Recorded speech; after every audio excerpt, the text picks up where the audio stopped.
3RG here to bring you a one-man podcast. Anyway, here on today, I got some news for us. Just browsing the internet, this morning, and was like, well, this is interesting. But anyway, jumping right into it.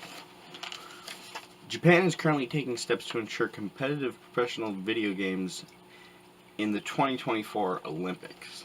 Now, if that doesn't excite you, then I don't know what will, because esports is already a pretty big thing as is, as it states in this article. I'll put the link to the article down below in the description.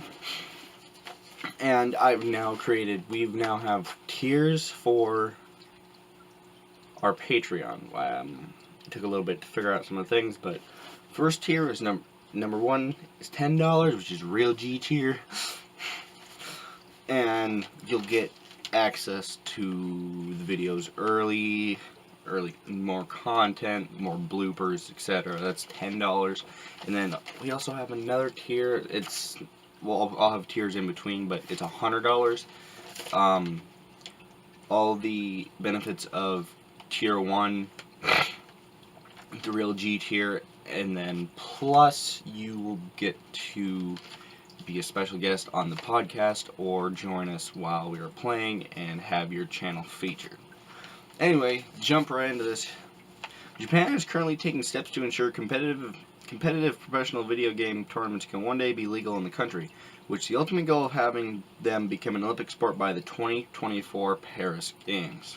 That's some exciting news. I don't know how they would run it, and the limits of it would just, it's mind-blowing, because with esports there's already problems with people using drugs to stay focused and whatnot. Now, I haven't read much into that yet, but be sure I will. Now, the pros and cons of this are few and far between. I mean, besides considering video games a sport, if you can competitively, they're a sport, just like football or baseball is, but it's just on a different level. But getting back to the point, Bloomberg Technology reports, as the outlet points out, despite the rapid growth of esports into a multi-billion-dollar industry across the globe, Japanese laws prohibiting illegal gambling have also prevented paid video game tournaments in Japan. However, 4 esports organizations and the Japanese Consumer Protection Agency have negotiated workarounds that exempt esports from this law. Now, that's good news in itself. Good for Japan. Now, they said the ruling party, currently ran by Prime Minister Shinzo Abe, is considering taking further steps to amend laws, making it possible for professional video game players to make a living through esports in Japan. This part, I guess, kind of confuses me, because as far as I knew, esports was just a once-in-a-while tournament, not like a constant inflow of income. So that, I guess, it just kind of confuses me. But anyway,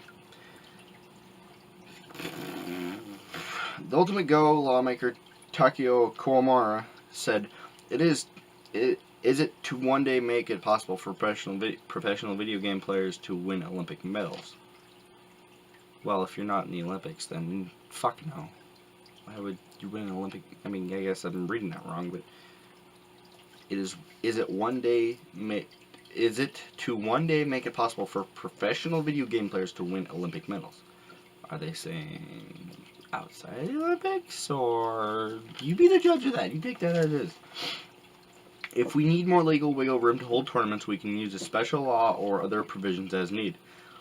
Kawamura told Bloomberg, once we have a gold medalist like, say, Dakai Suzuki, then people will begin to see video games are also a sport. Well, I mean, if you don't already see esports, coming into it as a sport, like competitive CS:GO, or the Halo fucking tournaments, or Overwatch tournaments, and so on and so forth. Call of Duty tournaments. They're already held all over the U.S. I didn't actually, before this, I didn't know that they weren't in Japan. I had no idea.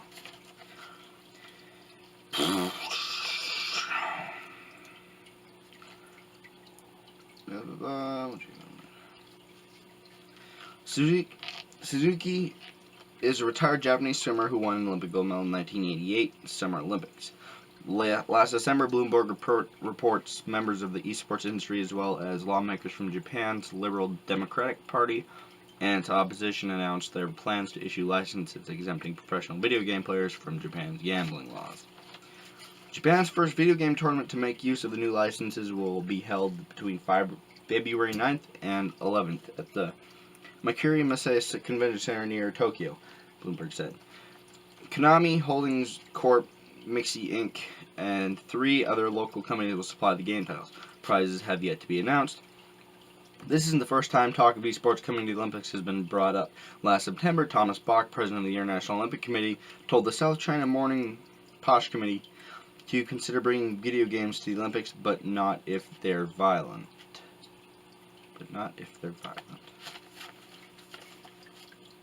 Then what the fuck are you gonna play? NBA 2K fucking 18 or fucking whatever else? Goddamn Splatoon? Fucking Christ, like seriously. Esports has mostly been evolved around Halo, CS:GO, Call of Duty, fucking Overwatch, etc., Team Fortress 2, etc. So, to say non-violent video games will only be admitted is kind of absurd. I think so, anyway. Let me know down in the comments below what y'all think, and we'll move on.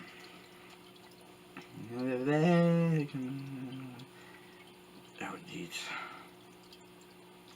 We want to promote non-discrimination, non-violence, and peace among people, Bach said at the time. This does not match with video games, which are about violence. Okay, wait there. Wait a fucking second. Not all video games are centered around violence. To say so is fucking absurd. Are about violence, explosions, and killing, and they're not. And there we have to draw a clear line. What? You fucking retarded? Oh, it's gonna piss me off. And while he's certainly not wrong, a lot of top esports games are first-person and third-person shooters. There we go, as I was talking about. It's hard to deny how lucrative the industry became in recent years, according to market research company Activate via Bloomberg. The esports industry will bring in $5 billion annually. That's a lot of fucking money. Its popularity with millennials is particularly notable when considering whether or not esports may come to the Olympics, which is currently looking for new sports to appeal to younger prospective viewers. While the International Olympic Committee may still have its trepidations, Kawamura told Bloomberg's Japan Olympic Committee and the Tokyo City government have signed off on holding huge tournaments in the run-up to the 2020 Games.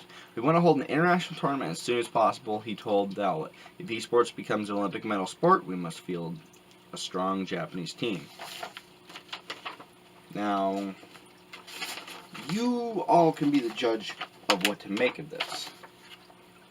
I think it would be a great idea to include video games such as CS:GO, Halo, Call of Duty, Overwatch, etc. All those games as an esports tournament in the Olympic Games.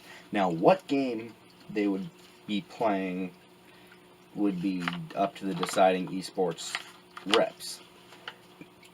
Besides that, they would also have to keep in mind that it's a very specific audience of those esports pertains to, which is people who like video games. I don't know a lot of people who don't play video games to have watched esports tournaments. Now, I myself don't watch any of them besides the Halo ones, the MCS, the HCS, whatever it is.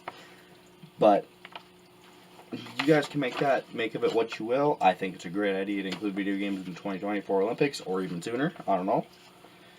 But I really hope to see that. That'd be, because I don't fucking watch the Olympics otherwise. No. Anyway, besides that, there's a little bit of news. Luke's car broke down. He can't really go anywhere besides work and home. Jaden's not exactly on speaking terms with Luke, and he's not talking to me either. So, today it's just me for the podcast. You know, I'm not sure what else to say, but I do hope you guys enjoyed the video. This one will be releasing Wednesday? Yeah. Wednesday or sooner. I may put it out tomorrow, but I do have a new series. We got bloopers. We got a very special video coming out on Wednesday. And so far, I really like what I did with it. We got Jaden, we pranked Jaden pretty good. I mean, I couldn't get the footage of him actually completely reacting to it, but I did get his initial reaction. It was pretty funny. Anyway, see y'all on the next one. This has been Tyler from 3RG signing off.